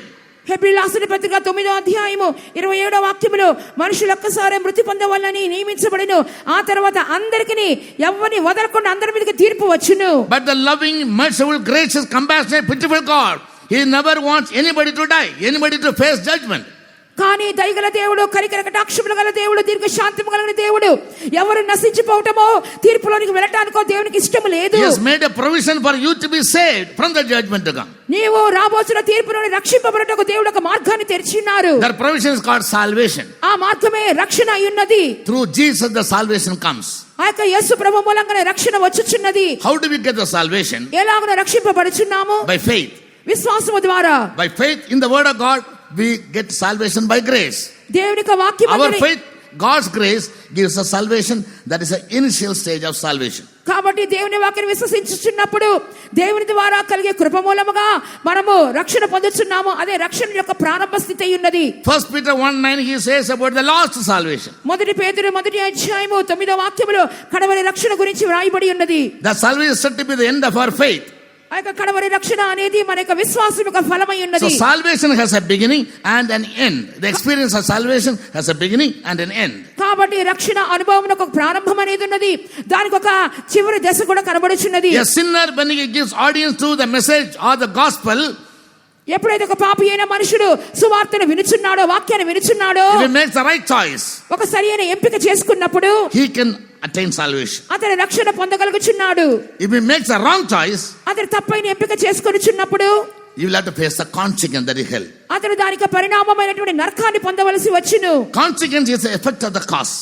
పరిణామం అనేది ఆ యొక్క కారణము యొక్క ప్రభావం అయి ఉన్నది. Therefore I told in the beginning itself, always try to make the right choice, centered in God's will, based in the scriptures, not in your own logics. అందువల్లనే ప్రారంభంలో చెప్పి ఉన్నాను, దైవ చిత్తానుసారమైనటువంటి మీ సొంత చిత్తం కాదు, మీ సొంత తత్వ ప్రకారం కాదు, కానీ దైవ చిత్తానుసారమైన నిర్ణయాలు, ఎంపికలు మీరు చేసుకునవలెను. In Romans 14 chapter 10 and 11, రోమీయుల రాసిన పత్రిక 10 and 12, 14వ అధ్యాయము 10-12 వాక్యములు. here Paul says, we shall all stand before the judgment seat of Christ. మనమందరం క్రీస్తు న్యాయపీఠం మీద నిలవవలసిన వారమై ఉన్నాము. That shows there is nobody exempted from God's judgment. Paul includes his own life also in the judgment. పౌలు తన్ను కూడా కలుపుకొని అందరము నిలబడవాలని చెప్పుచున్నాడు. ఎవరు కూడా తీర్పును తప్పించుకొనలేము. Therefore he says, knowing therefore the terror of the Lord, we persuade you. అందువల్లే దేవుని యొక్క భయమును ఎరిగిన వారమై మిమ్మల్ని మేము వెంటాడుచున్నాము. And in Romans 14:10 and 12 he says, రోమీయుల రాసిన పత్రిక 14వ అధ్యాయం 10-11 వాక్యములలో, we shall all stand before the judgment seat of Christ to give an account of all what we have done, whether good or bad. మనం మేలైనా సరే, మంచిగా చెడుదైనా సరే, దేవుని ఎదుట మన లెక్క చెప్పవలసిన వారమై ఉన్నాము. మనమందరం కూడా దేవునికి తీర్పులో నిలబడవలసిన వారమై ఉన్నాము. Judgment has many orders, no time to teach all those things. ఇంకా అనేకమైన కార్యములను కూడా బోధించడానికి సమయం లేదు. There is one judgment for the present, ప్రస్తుత కాలంలో ఒక తీర్పు అనేది ఉన్నది. and one judgment is a futurism for the future. భవిష్యత్ కాలం గురించిన మరొక తీర్పు కూడా కనబడుచున్నది. According to the Bible, the last judgment for everybody in the world is, Bible గ్రంథం ప్రకారముగా సర్వ మానవాళికి కలగబోయే చివరి న్యాయ తీర్పు ఏమనగా, Revelation chapter 20 verse 12. ప్రకటన గ్రంథము 20వ అధ్యాయము 12వ వాక్యము. Here Apostle John says, ఇక్కడ అపోస్తలుడైన యోహాను చెప్పుచున్నాడు, I saw the dead, నేను ఆ యొక్క దినమును చూచున్నాను, small and great, గొప్పవారినేమి కొద్దివారిని stand before God. దేవుని ఎదుట నిలబడుచున్నారు. And the books were opened, అప్పుడు గ్రంథములు విప్పబడెను. and the dead were judged according to those things which are written in the books. ఆ యొక్క పుస్తకంలో రాయబడిన ప్రకారంగా మృతులు ఆ తీర్పు తీర్చబడి ఉన్నారు. According to their works. వారి క్రియలకు అనుసారముగా. In the 15th verse, 15వ వాక్యములు, and whosoever was not found written in the book of life was cast into the lake of fire. ఎవరి పేరును జీవ గ్రంథమందు కనబడని ఎడల వాడు అగ్నిగుండములో పడవేయబడును. If you fail to escape the judgment by receiving salvation through faith and by the grace of God in the light of the scriptures, దేవుని యొక్క వాక్యపు వెలుగులో విశ్వాసము ద్వారాను కృప చేతును ఎవరైనా రక్షణ పొంది తీర్పును తప్పించుకొనుచున్నారో, if you don't escape, you don't look for the provision to escape the judgment, the consequence is hellfire. ఆ యొక్క తీర్పుని తప్పించుకొని లేకపోతే దానికి పరిణామము అగ్నిగుండమే. God will judge his people, Jesus will judge. దేవుడు యేసు ప్రభువు తన జనులకు తీర్పు తీర్చునై ఉన్నారు. And your own conscience also will judge you. మీ సొంత మనసాక్షి కూడా మీకు తీర్పు తీర్చును. There are 3 people who will judge you. ముగ్గురు 3 things will judge you. 3 కార్యములు మీకు తీర్పు తీర్చును. One is God himself. ఒకటి దేవుడు తానే తీర్పు తీర్చుదురు. Romans 2:16. Roma 2:16. Second is Jesus. రెండవది యేసు ప్రభు తీర్పు తీర్చును. John 5:22. యోహాను సువార్త 5:22 and 27 also. మరియు 27వ వాక్యము కూడా, The Father judgeth no man. తండ్రి ఎవరికైనా తీర్పు తీర్చడు కానీ He has committed all judgment to his Son. తీర్పు అంతా కూడా కుమారుని చేతులకు అప్పగించెను. The third element to judge you is the word of God. నిన్ను న్యాయము తీర్చే మూడవది ఎవరనగా దేవుని యొక్క వాక్యమై ఉన్నది. John 12:47. యోహాను సువార్త 12:47. If any man hear my words and believe not, నా వాక్యమును విని దాన్ని విశ్వసించని వాడు, the word which I have spoken నేను చెప్పినటువంటి ఆ మాటయే shall judge him in the last day. చివరి అంత్య దినమందు వానికి తీర్పు తీర్చును. First of all, God the Father will judge you. మొట్టమొదటిగా తండ్రి అయిన దేవుడు మీకు తీర్పు తీర్చుదురు. Secondly, Jesus will judge you based on his righteousness. రెండవదిగా తన నీతిని అనుసరించి యేసు ప్రభు తీర్పు తీర్చుదురు. Thirdly, the word of God that you hear now, if you accept it, it will work out for a blessing. If you don't accept it, the consequence is evil. మూడవగా మీరు వినిచున్నటువంటి దేవుని యొక్క వాక్యము మీరు వినినట్లయితే అది ఆశీర్వాదము, వినకపోతే అది మీకు నరకం అనే పరిణామాలకు If any man hear తీసుకెళ్ళదు. my word, if he doesn't believe it, నా మాటలు విని దాన్ని విశ్వసించని వాడు, the same word that he has spoken, those words will judge him on the last day. నేను చెప్పినటువంటి ఆ మాటలే అంత్య దినమందు అతనికి న్యాయము తీర్చును. No pastor, no sister, no mother given power to judge people. ఏ పాస్టర్కో ఏ మదర్కో ఏ సిస్టర్కో తీర్పు తీర్చే అధికారం ఎవరికి ఇవ్వబడలేదు. Of course, in the church there are rules and regulations. ఒకవేళ సంఘంలో కొన్ని నియమ నిబంధనలు ఉండవచ్చును. God has appointed saints. దేవుడు మనకు పరిశుద్ధులు నియమించి ఉన్నారు. Just to give us some corrective teachings or corrective method, they may adapt. కొన్ని సర్దుబాటు చేయాలని చెప్పి దిద్దుబాట్ల కొరకు మనకు వారు నియమించబడి ఉన్నారు. I have been punished or scourged by the pastors too much. I can't explain. You will be, people say everything. నాకు పైన ఉన్నటువంటి నా పరిశుద్ధులు పాస్టర్లైన వారు అధికంగా నన్ను గద్దించి శిక్షించి ఉన్నారు. Yes. ఆ కథంతా ఇప్పుడు చెప్తే మీరు కూడా కలిసి ఏడుస్తారు. And God never gave me those saints, I would have been perished now. అటువంటి పరిశుద్ధులు నాకు ఇవ్వకపోతే ఈ రోజు నేను నశించిపోయేవాడిని. But in eternity they will never come to judge you. కానీ నిత్యములో వారు వచ్చి మీకు తీర్పు తీర్చరు. They themselves go or not, who knows? వారే వెళ్తారో లేదో ఎవరికి తెలుసు. I am preaching you the word of God now. నేను మీకు ఇప్పుడు దేవుని వాక్యాన్ని బోధిస్తున్నాను. What's the guarantee that I myself go there? నేను కూడా అక్కడ వెళ్తానని చెప్పి ఏక నిశ్చయిత ఉన్నది. If I live as per the teachings I have received and the faith I have and the trust I have in God and live a perfect life, I have a chance to go. Nobody can stop me. విన్నటువంటి వాక్యానుసారంగా జీవించినప్పుడు విశ్వాసం కలిగి ఉంటున్నప్పుడు నేను దైవికమైన స్వభావాలు పొందుకున్నప్పుడు ఒకవేళ పరలోక రాజ్యానికి చేరే నిశ్చయిత ఉండవచ్చును. So God will judge. Jesus will judge. కాబట్టి దేవుడు న్యాయము తీర్చుదురు. యేసు The word of God will judge. దేవుని వాక్యము కూడా న్యాయము తీర్చును. In Romans 2:15. రోమా 2:15 వాక్య ప్రకారము The last judge is your own conscience. చివరి తీర్పు ఏంటంటే మీ మనసాక్షి మీకు తీర్పు తీర్చును. Yes, so people must learn to live to the best of their conscience. కాబట్టి మీ మనసాక్షికి మంచిదిగా దాని తగిన విధంగా జీవించడం నేర్చుకునవలెను. Mahatma Gandhi said, Mahatma Gandhi చెప్పి ఉన్నారు, there is no judiciary about the truth. సత్య విషయమైన ఎటువంటి చట్టము లేదు. And there is no court of law other than the conscience of man. మీ మనసాక్షి కంటే మించినటువంటి కోర్టో చట్టమో లేదు అని చెప్పి ఉన్నాడు. So your conscience is going to be your judge. కాబట్టి మీ మనసాక్షి మీకు న్యాయము తీర్చును. And truth is going to be the law.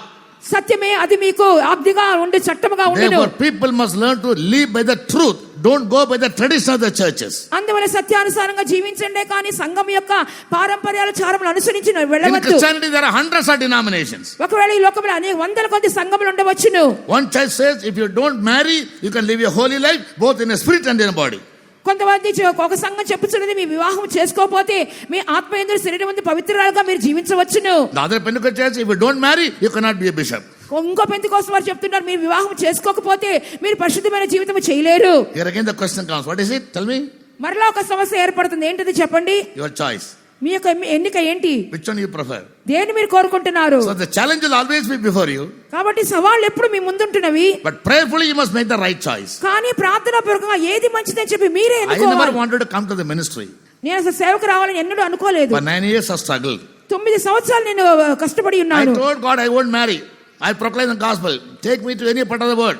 I'll preach the gospel. I'll do the ministry. And cheap men won't come. దేవా, నేను మాత్రం సేవకు రాను, కానీ నా ప్రపంచంలో ఏ మూలకు పంపించిన సువార్తను చాటిస్తాను. ఈ టీపీఎం సేవకు నేను రాను ప్రభు అని చెప్పి ఉన్నాను. Finally, but every year you used to take fasting for 5 days, 6 days to know the will of God. కానీ దేవుని చిత్తం తెలుసుకునే నిమిత్తం ప్రతి సంవత్సరము 5, 6, 7 రోజులు ఉపవాసించి నేను ప్రార్థిస్తూ One ఉంటాను. day God said, this is my will concerning you. Now you can do your own will if you want.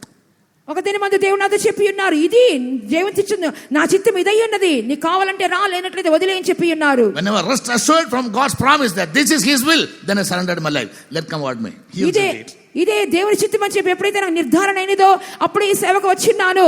మిగిలిన కార్యం దేవుడే చూసుకొని మిమ్మల్ని వదిలేసి ఉన్నాను. Whenever I fall sick, generally I don't fall sick, but recently I started falling sick. నేను మామూలుగా వ్యాధి పడినప్పుడు ఎప్పుడు అసలు వ్యాధి పడను. ఈ మధ్య కాలంలో కొంచెం వ్యాధి పడి For ఉన్నాను. 70 years God protected me from sicknesses. 70 సంవత్సరాల వ్యాధి పడకుండా ప్రభువు నన్ను కాపాడి ఉన్నారు. Now there are many factors for sick and I don't mind. ఇప్పుడు వ్యాధి రావడానికి అనేకమైన కారణాలు I ask God for only grace to endure it. అవన్నీ సహించుకునే కృపను మాత్రం ఇవ్వమని చెప్పి అడుగుతున్నాను దేవుణ్ణి. Yes. So once we surrender our life to God's will, ఒకసారి we become government's property. మనం ఒకసారి దేవుని చిత్తము చేయడానికి అప్పగించుకున్నప్పుడు దేవుని యొక్క సొత్తుగా మారుచున్నాము. The people, some believers used to come and console me saying, Pastor, you must do this, you must do that. I said, government vehicle, why do you worry? They will repair it. God will repair it. ఇది ప్రభుత్వ వాహనం కదా, మీరెందుకు చింతపడతారని చెప్పి ఉన్నారు. విశ్వాసులు వచ్చి pastor You గారు, are a purchased possession of God. You belong to God if you have a faith. మీకు విశ్వాసం ఉన్నట్లయితే మీరందరూ కూడా దేవుని ద్వారా కొనబడిన దేవుని Bible says, సొత్తు. without your knowledge, not a single hair from your head will ever fall down to the ground. దేవునికి తెలియకుండా మీ తలలో ఒక్క వెంట్రుక కూడా నేలకు రాలదని చెప్పి వాక్యం చెప్పుచున్నది. Whatever that happens in your life, it's all will work out for your good only. నీ జీవితంలో సంభవించే ప్రతి కార్యము కూడా నీకు మేలు కొరకే సమకూడి జరుగుచున్నవి. Only if you surrender your life to God's will, endure the temptations and remain loyal to Him, God will work out it for your good. దేవుని చిత్తమునకు సమర్పించుకున్నప్పుడు, శోధన మీరు సహించుకున్నప్పుడు, ఆయనకు యథార్థంగా నిజాయితీగా బ్రతికినప్పుడు దేవుడు నిశ్చయంగా మీ కొరకు క్రియ What are చేయును. the things man is going to face judgment? ఏ కార్యముల విషయమై మనుషుడు న్యాయ తీర్పులకు వెళ్ళుచున్నాడు. Hebrews 2:1-3 says, for his negligence. హెబ్రీయుల రాసిన పత్రిక 2వ అధ్యాయం 2వ వాక్య ప్రకారం అతనికి నిర్లక్ష్యమే కారణము. If you neglect your salvation, you will face judgment. దేవుడిచ్చిన రక్షణ నిర్లక్ష్య పెడితే నువ్వు న్యాయ తీర్పులకు వెళ్ళిపోదువు. Yes, so negligence is number 1 sin. కాబట్టి మొదటి పాపం ఏంటంటే Carelessness. నిర్లక్ష్యము, అశ్రద్ధ. Whatever you hear, you never bother. మనం ఏ విన్నా కూడా మనం పట్టించుకోము. You never try to give any seriousness to that. దానికి ఒక తీవ్రమైనటువంటి తలంచుకోము. Even if we show you the hell, in reality, you will never believe it. You will never be terrorized. నిజముగా ఒక నరకాన్ని ప్రత్యక్షంగా చూపించినా కూడా మీరు భయపడటం లేదు. Therefore, Bible says, అందువల్ల బైబిల్ చెప్పుచున్నది, for hardness of heart, another judgment will come. హృదయ కాఠిన్యమును బట్టి తీర్పు వస్తుందని చెప్పి రెండో కార్యం చూస్తున్నాము. Romans 2:5. రోమా 2వ అధ్యాయం 5వ For వాక్యము. hardness and impenitent heart, there will be a judgment. హృదయ కాఠిన్యమును బట్టి వారి మీద న్యాయ తీర్పు వచ్చెను. As the word of grace comes to you, కృపా వాక్యం మీదకు వస్తున్నప్పుడు implicitly you must receive it and obey the word. And receive Jesus and the truth and live by that. దాన్ని విశ్వసించి దాన్ని నమ్మి యేసు ప్రభువే సత్యమని చెప్పి అంగీకరించి నడిచినప్పుడు. And third one, there are many things, I am cut short my message. అనేకమైన కార్యములున్నా కానీ నాకు ప్రసంగాన్ని క్లుప్తీకరించుకొనిచున్నాను. In Ecclesiastes 12:14. ప్రసంగి పుస్తకం 12వ అధ్యాయం 14వ వాక్యములో, for every secret thing that man does, whether good or bad. మానవుడు చేసినటువంటి మంచి అయినా చెడ్డైనా రహస్యమైన ప్రతి కార్యము కూడా. Many times we think that only if I am caught, I am a criminal. కొన్నిసార్లు అనుకుంటున్నాం మనం పట్టబడితేనే మనం దోషులు అని చెప్పి అనుకుంటాము. As long as I am not caught in a crime, I am a saint. నేను ఒక నేరములో పట్టబడనంత వరకు కూడా నేను మంచి పరిశుద్ధుడిని. Many people are under this impression. అనేక మంది ఇటువంటి భావన కలిగి ఉన్నారు. Whether your sins are caught, you are punished. If your sins are caught, you are caught by a sin or a crime. If you are punished, you are a lucky person. ఈ విధంగా నీ పాపములు చేసినా పట్టబడకుండా ఉన్నట్లయితే నిజంగా అదృష్టవంతుడివే. I used to pray to God, whenever I go wrong, Lord, please punish me. నేను దేవుని చూసి ఇలా ప్రార్థిస్తాను, ప్రభువా అంతిమ తీర్పు వరకు నా శిక్షను ఏమాత్రం కూడా నీవు వెనక వేయవద్దని చెప్తూ ఉంటాను. He has punished me many times.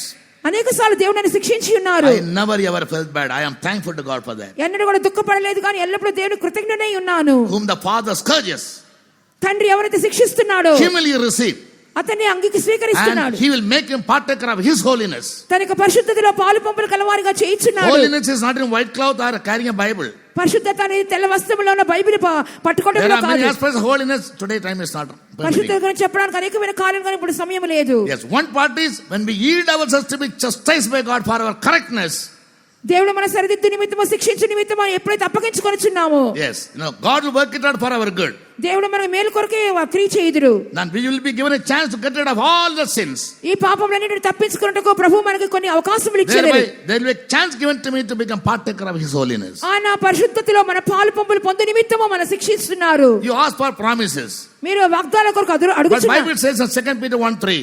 కానీ బైబిల్ గ్రంథం 2 పేతురు 1:3 We are చదువుచున్నాము. given many precious promises. అనేకమైన అమూల్యమైన వాగ్దానములు దేవుడు చేసి ఉన్నారు. Not to keep a card in the Bible or in a pocket and every day to read it. బైబిల్లో card పెట్టుకొని జేబులో కార్డు పెట్టుకొని చదువుకుంటూ వెళ్ళటం కాదు. There the word of God says that we might become partakers of his nature.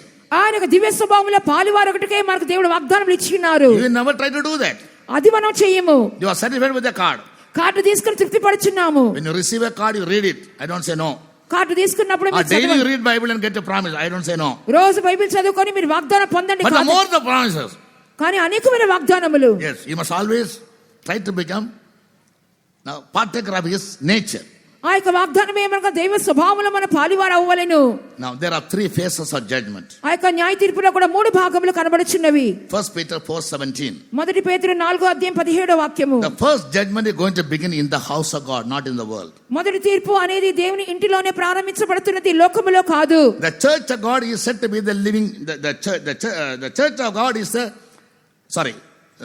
house of God is the church of the living God. దేవుని యొక్క సంఘం అని చెప్పినప్పుడు జీవం వల్ల దేవుని యొక్క గృహము లేక ఆలయమై ఉన్నది. 1 Timothy 3:15. మొదటి తిమోతి 3:15 వాక్యము. House of God is not the faith homes. దేవుని యొక్క ఇల్లు అని చెప్పినప్పుడు విశ్వాస గృహాలు కాదు. Many people think when the judgment begins the house of God in faith only to start first. So that's bad.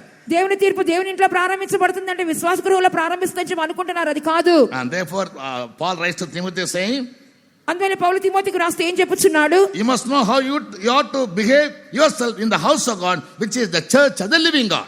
మీరు దేవుని మందిరములో అనగా జీవముల దేవుని సంఘములో ఎలా ప్రవర్తించవలనో మీరు తెలుసుకొనవలెను. Collectively we are the church, individually also we are all the church of God. మొత్తముగా దేవుని సంఘంగా పిలువబడుచున్నాము, వ్యక్తిగతంగా కూడా దేవుని సంఘంగా పిలువబడుచున్నాము. Yes, Hebrews 3 says we are the house of God. Hebrew 3:6 చూస్తున్నా మనమే దేవుని ఇల్లై ఉన్నాము. So individually I am the house of God. వ్యక్తిగతంగా నేను I am దేవుని, a saved person. నేను అదే వ్యక్తి దేవుని I Illai am an anointed person. నేను అభిషేకించబడిన I am a వ్యక్తి, servant of God. దేవుని సేవకుడను. It makes no matter with God. అది దేవునితో ఎటువంటి సంబంధం If I కాదు. go wrong, judgment will begin in my life first. నేను తప్పు చేస్తే మొదటిగా నా జీవితంలో తీర్పు Because I ప్రారంభించు. am the house of God. ఎందుకంటే నేను దేవుని ఇల్లు కాబట్టి. So believers and servants of God must be very careful. Don't think judgment is only for the worldly people and not for you. Judgment will begin in the house of God first. That will begin now itself. తీర్పు అని చెప్పినప్పుడు ఏదో లోకస్తులు కాదుగా ప్రియులారా, సేవకులకు విశ్వాసులు అందరికీ కూడా తీర్పు తీర్చబడదు. ఆ తీర్పు అనేది ఇప్పుడే ప్రారంభించబడి ఉన్నది. Secondly, రెండవదిగా 2 Thessalonians 1:7-9. రెండవ దశలోనిక మొదటి అధ్యాయము 7-9. Judgment will come upon everybody who will not know God, try to know God and receive the gospel. ఎవరైతే దేవుని ఎరగకుండా ఉంటున్నారో, ఎరుగుటకు ప్రయత్నించకుండా ఉంటున్నారో, మరియు దేవుని సువార్తకు లోబడకుండా ఉంటున్నారో వారి మీద తీర్పు వచ్చును. Revelation 6:16-17 says the wrath of God will come upon them. ప్రకటన గ్రంథం 6:16 వాక్య ప్రకారం అటువంటి వారి మీద దేవుని ఉగ్రత వచ్చును. And the last judgment is చివరి తీర్పు ఏమనగా Revelation 20:11-12. ప్రకటన గ్రంథం 20:10-11 వాక్యములు. That is a final common judgment. It will come upon all the nations of the world. అదే అంతిమమైన తీర్పు, సామాన్యంగా జాతులందరి మీద వచ్చే తీర్పు అయి ఉన్నది. The ultimate judgment. అది అంతిమ తీర్పు అయి ఉన్నది. So we children of God must be very alert, very vigilant that we never enter into God's judgment for any reason. కాబట్టి ఏ కారణము చేత కూడా దేవుని బిడ్డలైన వారు తీర్పులోకి వెళ్ళకుండా నిమిత్తము జాగ్రత్తగా అప్రమత్తముగా మనం ఉండవలెను. How can we escape judgment? ఎలాగో తీర్పుని తప్పించుకొనగలుగుదుము? 1 Corinthians 11:31 says, మొదటి కొరింథీ 11:31 చూస్తున్నాము. daily, every moment, in the light of the scriptures, we must judge ourselves ప్రతి ఒక్కరము దేవుని యొక్క వాక్యపు వెలుగులో మనల్ని మనమే విమర్శించుకొనవలెను. and maintaining a very good conscience, a clear conscience. ఎల్లప్పుడూ కూడా మంచి మనస్సాక్షి, నిర్మలమైన మనస్సాక్షిని కాపాడుకొనవలెను. One day in Delhi Center, ఒక రోజు ఢిల్లీ సెంటర్ లో in a workers meeting, ఒక సేవకుల కూటంలో people made a fabricated story about one sister. ఒక సహోదరి మీద ఒక కథ పుట్టించి ఉన్నారు. that she committed a mistake. ఆమె ఏదో తప్పు చేసినట్లుగా చెప్పి ఉన్నారు. It spread everywhere like a wildfire. ప్రతి చోట కూడా ఒక అడవి అగ్ని వలె వ్యాపించబడి ఉన్నది. We had a very hardcore pastor M.J. Abraham. Pastor M.J. Abraham కాలంలో చాలా కఠినమైనగా ఉండేవారు. So in all the studies he was targeting her. అన్ని స్టడీల్లో కూడా ఆమెను గుచ్చి మాట్లాడేవారు. She was not able to bear his words. ఆమె అతని మాటలు సహించుకోలేకపోయింది. In the next session when they stood and sat at the last row. తర్వాత సెషన్ లో ఆమె చివరి లైన్ లో కూర్చొని ఉన్నది. Pastor said everybody must now give a testimony. ఆవిడ పాస్టర్ గారు చెప్పిన confess your sins. అందరూ లేచి సాక్ష్యం చెప్పాలి, పాపాలు ఒప్పుకోలు చేయాలని చెప్పి ఉన్నారు. This sister was sitting in the front line when she was missing. Everybody thought she is a criminal. ఆమె మొదటి లైన్ లో కూర్చునేది, ఇప్పుడు మొదటి లైన్ లో లేనందువల్ల తప్పకుండా నేరస్తురాలని చెప్పి నిర్ధారించుకొని ఉన్నారు. But she was very very wise, very prudent. ఆమె చాలా జ్ఞానవంతురాలుగా కనబడి ఉన్నది. Everybody gave a testimony in testifying their lives. అందరూ తమ జీవితాలకు సాక్ష్యం చెప్పిన తర్వాత From the last row she came to the front. చివరి వరుసలో నుండి ముందు వరుసకు వచ్చి ఉన్నది. He looked at center pastor, praise God pastor. Centre pass గాని చూసి ప్రైజ్ లార్డ్ పాస్టర్ అని చెప్పింది. Yes, I have only one testimony. నాకు ఒకే ఒక సాక్ష్యం ఉన్నది. To the best of my conscience before God and man. నాకు మంచి మనసాక్షి ప్రకారం దేవుని ఎడల మనుషుల ఎడల ఉన్న My life is very clean and very pure. నా యొక్క జీవితం అనేది చాలా శుద్ధమైనదిగా నిర్మలమైనది. Praise God, she went back. దేవునికి స్తోత్రం అని చెప్పేసి వెళ్ళిపోయి కూర్చున్నది. All those time pastor banking on all of the workers. Then he said she is the only one who is very pure. ఈ విధంగా అంతసేపు కూడా అన్ని ఢిల్లీలో సేవకులు అందరి గురించి ఎదుట ఆమె గురించి మాట్లాడుతూ ఉండి ఉన్నాడు. There is no court above your say conscience. కాబట్టి మీ మనసాక్షి కంటే పైగా ఎటువంటి తీర్పు లేదు. So always maintain a good conscience before God and man. కాబట్టి దేవుని ఎడలో మనుషుల ఎడలో మంచి మనసాక్షిని కాపాడుకోనండి. In Psalm 38. 38వ కీర్తనలో చూస్తున్నాము. No time. Go home and read that whole Psalm at least 10 times. 38వ కీర్తన 10 సార్లు మీరు ఇంటికి The man who is living in sin. ఎవరైతే పాపంలో జీవిస్తున్నారో what are his inner feelings? అతని యొక్క అంతరంగ భావములు ఏమన్నా and how should he approach God? ఎలాగన దేవుని యొద్దకు వెళ్ళవలెను? what was his prayer? అతని ప్రార్థన ఎలా ఉండవలెను? how God can help him? దేవుడు అతనికి ఎలా సహాయం చేయుదురు? everything written very beautifully and very elaborately and distinctively it is narrated in Psalm 38. 38వ కీర్తనలో బహుతేటగాను విశదముగా వ్రాయబడి ఉన్నవి. Finally, చివరిగా Isaiah 55 verse 7. యెషయా గ్రంథము 55వ అధ్యాయం 7వ వాక్యము. If you happen to be a sinner tonight, ఈ రాత్రి కాలంలో ఒక పాపిగాను ఉన్నట్లయితే, whether a believer or a non-believer, ఒక విశ్వాసమైన విశ్వాసి కాకపోయినా, whether a new soul or a saved soul, it makes no difference. ఒక క్రొత్తాత్మైన సరే రక్షణ పొందిన వారైనను సరే ఎటువంటి వ్యత్యాసం లేదు. Crime is a crime. నేరము నేరమే. Yes, law is open to everybody. చట్టం అందరికీ బాహాటముగా ఉన్నది. In India there is a constitution. భారతదేశంలో ఒక రాజ్యాంగం ఉన్నది. Every citizen from the president of India right to a beggar, everybody is involved into the constitution. ఆ యొక్క భారతదేశంలో ప్రతి పౌరుడు కూడా రాజ్యాంగం కిందకి లోబడిన వాడుగా కనబడవలెను. There is only one option for everybody. ప్రతి ఒక్కరికి ఒకే ఒక అవకాశం ఉన్నది. If you are a believer, నువ్వు విశ్వాసి అయితే, whenever you commit a mistake, నువ్వు తప్పిదము చేసినట్లయితే, don't postpone your repentance. మీ యొక్క మారు మనసును మీరు రద్దు చేయవద్దు. You must have a godly sorrow for your crimes. మీకు ఆ నేరముల విషయమై దైవ చిత్తాసన దుఃఖం మీకు ఉండవలెను. Godly sorrow work a repentance. దైవ చిత్తాసన దుఃఖము మారు మనసు కలగచి. Always feel sorry. Say sorry to God anytime you happen to commit a sin. మీరు పాపం చేసినప్పుడల్లా దేవుని యొద్ద క్షమాపణ అడగండి. And about the new souls, కృతాత్మలకు చెప్పుచున్నాను, or even happen to believers who live a wicked life, ఒకవేళ మీ దుష్ట జీవితం చేస్తున్న విశ్వాసులైనా సరే, Isaiah 55:7 brings a great hope. యెషయా గ్రంథము 55:7 గొప్ప నిరీక్షణ కలుగు చేయుచున్నది. Let the wicked forsake his way, భక్తిహీనులు తమ మార్గములను విడవవలెను, and the unrighteous man his thoughts, దుష్టులు తమ తలంపులు విడవవలెను, and let you return unto the Lord. వారు యెహోవా వైపు తిరగవలెను, he will have mercy upon him, వారి యందు జాలిపడును, and to our God, దేవుని వైపు తిరిగిన యెడల, for he will abundantly pardon. ఆయన బహుగా క్షమించును. Shall you close our eyes? అందరూ దయచేసి కళ్ళు మూసుకుందాం. Time is run out. Anyone who feels a guilty conscience, ఎవరికైతే ఆ మనసాక్షిలో గుచ్చుకున్నబడి, whether you are a new soul or a believer, కొత్త ఆత్మైన విశ్వాసి అయినా సరే, even if you happen to be a servant of God, ఒకవేళ దైవ సేవకులైనా అయి ఉండవచ్చును, tonight God, it's a precious moment God has given you, or rather an opportunity God has given you. దేవుడు అమూల్యమైన క్షణములను లేదా ఒక మంచి అవకాశం దేవుడు ఈ రాత్రి Child of ఇస్తున్నాడు. God, make the right choice. దేవుని బిడ్డ మంచి ఎన్నికలు All of you చేసుకో. be on your knees. అందరూ మోకరించెదము. Close your eyes. అందరూ కళ్ళు మూసుకుందాం. Allow your conscience to tell you, మీ మనస్సాక్షి మీతో చెప్పాలి, where have you gone wrong? నువ్వు ఎక్కడ తప్పిదము చేసి ఉన్నావు. Ignorantly you must have committed some mistake. తెలియకుండా తప్పిదము చేసావేమో, Deliberately you must have committed. లేక సాహసించి చేసి ఉన్నావేమో. Jesus is in our midst tonight. యేసు ప్రభువు మన మధ్య రాత్రి ఉన్నారు. Brother, sister, he wants a pardon pardon you. సోదరుడా సోదరిని క్షమించగోరుచున్నారు. He never wants even the most wicked person to perish. నీవు ఏక దుష్టుడు కూడా నశించుకోవడం దేవునికి He ఇష్టం wants లేదు. the most wicked person in the world to repent and come back to God. బహు దుష్టుడు కూడా మారు మనసు పొంది దేవుని ఎదుగు రావాలని కోరుచున్నారు. He gives a guarantee.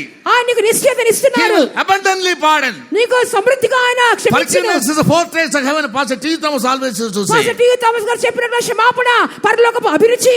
Cry from the heart. హృదయాంతరంలో Lord, I am మొరపెట్టు. guilty in many ways, in many things before you. అనేక విషయాల్లో ప్రభువా నేను నేరస్తుని మీద Who కనబడుచున్నాను. knows that tonight your coming will be there? ఒకవేళ ఈ రోజు ప్రభు రాకడ ఉన్నట్లయితే Oh, I don't want to prepare my life for the final judgment. దేవా అంతిమ న్యాయ తీర్పు నా జీవితం All వెళ్ళిపోకూడదు. cry to God, Lord, pardon me. అందరు నోరు తెరిచి మొరపెట్టండి. దేవా క్షమించు ప్రభువా. Hereafter I will never do. దేవాకి మీద చెయ్యను. He that confesses his sin తన పాపములు ఒప్పుకోలు చేసిన వాడు and forsake it, దాన్ని విడిచిపెట్టిన he వాడు will have mercy. అతను కనికరం పొందెను. He that hides his sin, పాపములు దాచిపెట్టుకుంటే he will not prosper. అతను వర్ధిల్లడు. Tell the God, everybody cry. అందరూ మొరపెట్టండి. God దేవుడు is standing by your side to listen to your cry and to deliver you from the coming judgment and the eternal hell. రాబోతున్న న్యాయ తీర్పు తప్పించు నిమిత్తమై ఈ ప్రక్కన నిలబడి మీ చేస్తున్న మొరలు ఆలకించుటకు ఆయన నిలబడి ఉన్నాడు. Hallelujah. Hallelujah. Hallelujah. Hallelujah.